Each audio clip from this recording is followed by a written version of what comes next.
السلام علیکم، میں کمل خان میرے چینل اردو اسکیری اسٹوریز میں آپ کو خوش آمدید کہتی ہوں۔ ڈیئر لسنرز، آج جو میں آپ کے لیے واقعہ لے کر آئی ہوں وہ حقیقت پر مبنی ہے، جو کہ ہمارے ساتھ اسامہ نے لاہور سے شیئر کیا ہے۔ آئیے سنتے ہیں۔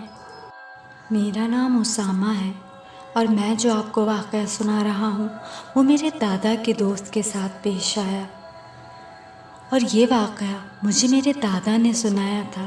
میں آپ کو انہی کی زبانی سناؤں گا۔ یہ بات آج سے 20 سال پہلے کی ہے، جب میں چکوال میں رہتا تھا۔ میرا ایک دوست شدید بیمار تھا، اس کی قوت گویائی سلب ہو چکی تھی۔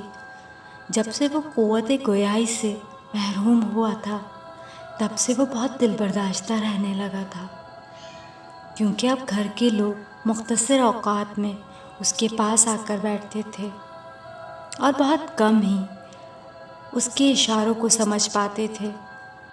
میں ہفتے میں 2 سے 3 بار اس سے ملنے چلا جاتا اور اس سے بیٹھ کر ڈھیر ساری باتیں کرتا، اس کا دل بہلاتا۔ وہ بھی جواب میں اشاروں کے ذریعے مجھ سے میری باتوں کا جواب دیتا، اور اس طرح میرے ساتھ بیٹھ کے اس کا دل خوش ہو جاتا۔ ایک مرتبہ میں اپنے چند کاموں میں ایسا الجھا کہ ہفتہ بھر تک اس سے ملنے نہ جا سکا۔ جب میں اس سے ملنے گیا تو معلوم ہوا اس کی طبیعت اس دوران بہت خراب ہو گئی تھی اور وہ بہت کمزور نظر آ رہا تھا، اور اس کمزوری کے باعث وہ اٹھنے بیٹھنے سے بھی قاصر ہو گیا تھا۔ میں جب اس سے ملنے گیا تو وہ گھر کے باہر ایک درخت کی چھاؤں میں پلنگ پر لیٹا ہوا تھا۔ میں بھی جا کر وہیں بیٹھ گیا۔ جب میں نے اس کے گھر والوں سے اس کی خیر خیریت پوچھی تو انہوں نے مجھے بتایا کہ کچھ دن پہلے ان کی طبیعت کافی خراب ہو گئی تھی۔ ہم نے ان کے پاس آ کے ان کی طبیعت پوچھی تو انہوں نے اشاروں میں درخت کی جانب اشارہ کیا۔ ہم نے سوچا شاید انہیں یہاں باہر لیٹنا ہے، تو ہم نے ان کا پلنگ باہر لگا دیا۔ جب میں نے خود اپنے دوست سے پوچھا تو اس نے اشاروں میں جو بات مجھے بتائی، تو وہ بات سن کر میں کافی زیادہ پریشان ہو گیا۔ دراصل گھر کے دروازے پر اس کا پلنگ بچھا ہوتا تھا۔ اس کے سامنے والے حصے پر ایک درخت تھا۔ اس نے اسی درخت کی جانب اشارہ کر کے مجھے بتایا کہ کوئی بڑے بالوں والی اس درخت سے آتی ہے اور اس کے پلنگ پر آ کر بیٹھ جاتی ہے، اور میں فوراً سمجھ گیا کہ اس نے گھر والوں کو بھی یہی بات سمجھائی ہوگی، لیکن شاید وہ سمجھ نہیں سکے۔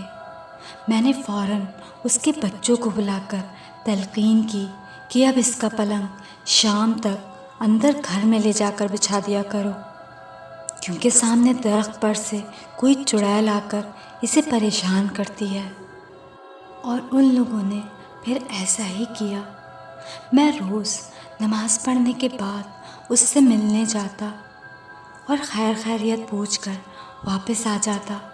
ایسے ہی وقت گزرتا رہا۔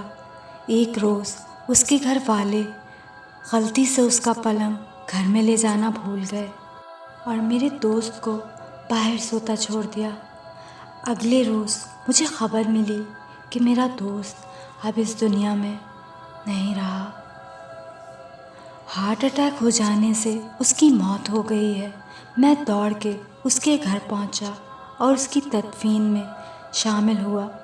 تدفین کے کچھ روز بعد میں نے مسجد کے مولوی صاحب سے مکمل بات کا تذکرہ کیا تو انہوں نے مجھے بتایا کہ تمہارا دوست اس چڑیل کی وجہ سے ہی مرا ہے۔ وہ روز تمہارے دوست کے پلنگ پر آ کر بیٹھتی تھی اور اس کا خون چوستی تھی۔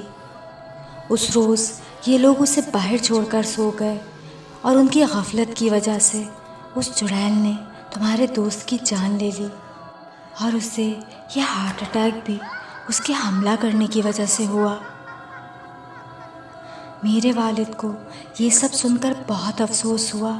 خیر، اب کیا کیا جا سکتا تھا، جانے والا تو جا چکا تھا۔ تو لسنرز، کیسی لگی آپ کو میری آج کی سٹوری؟ کمنٹس باکس میں مجھے اپنی قیمتی رائے سے آگاہ کرنا نہ بھولیے گا۔ چینل کو لائک اور سبسکرائب ضرور کیجیے گا۔ اللہ حافظ۔ ڈیئر لسنرز، اگر آپ لوگوں کے یا آپ کے عزیز و اقارب میں سے کسی کے ساتھ اللہ نہ کرے کوئی خوفناک واقعہ پیش آیا ہو تو آپ لوگ وہ واقعہ ہمارے ساتھ شیئر کر سکتے ہیں۔ لنک میں نے ڈسکرپشن میں دے دیا ہے۔ آپ ہماری Instagram I D per message کے تھرو اپنا واقعہ شیئر کر سکتے ہیں۔ Thank you.